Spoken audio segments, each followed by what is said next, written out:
Siguiendo con los libros de la Biblia y principalmente el Nuevo Testamento, hoy vamos a hablar un poquito de las cartas. En el tipo de las cartas o en el contexto de las cartas vamos a dividirlo en tres bloques. Primero vamos a iniciar con el bloque más largo, que son lo que llamamos las cartas paulinas. Su nombre lo tienen de esa manera porque son atribuidas y escritas por el apóstol San Pablo, aquel que nos presenta el libro de los Hechos de los Apóstoles como un perseguidor de cristianos, pero luego de un encuentro con Jesús se convierte en aquel que ha sido llamado a llevar el evangelio de manera universal.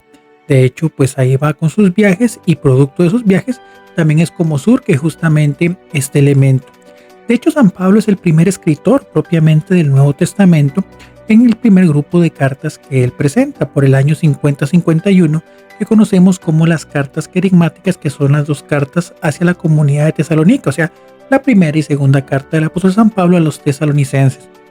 Le llamamos carta querigmática porque en esa carta lo que busca es sintetizar ese primer anuncio, ese anuncio de gozo de un Cristo que, siendo Dios, se encarna y por nosotros se entrega para poder vencer el pecado.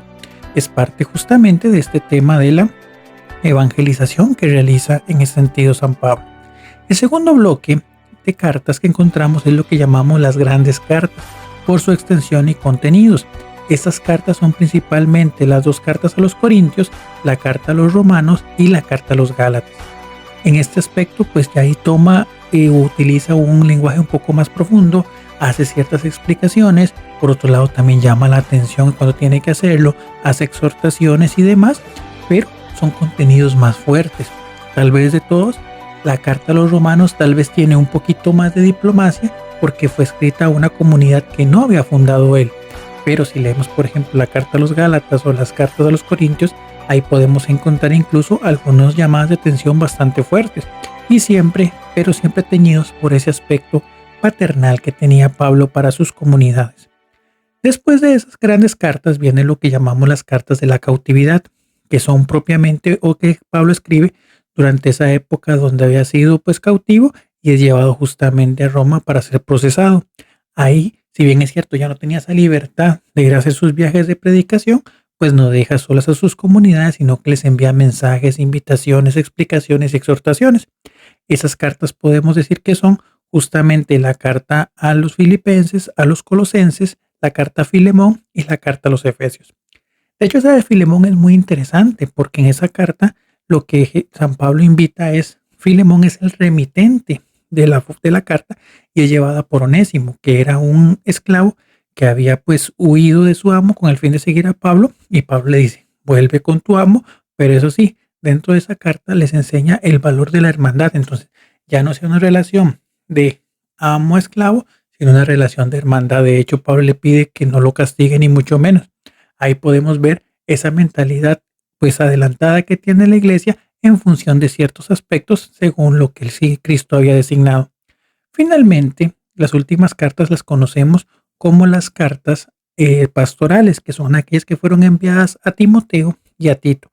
Se llaman pastorales porque son cartas enviadas a personas, a obispos referenciales, es decir, personas que tenían el rango justamente de pastores dentro de ciertas comunidades. De hecho, podemos encontrar en ellas esa llamada poderosa y fuerte a mantenerse firmes con la doctrina y las enseñanzas que habían sido recibidas y que fueran de esa manera también testimonio para el resto de la comunidad. Podemos decir que en total hay pues justamente 13 cartas paulinas.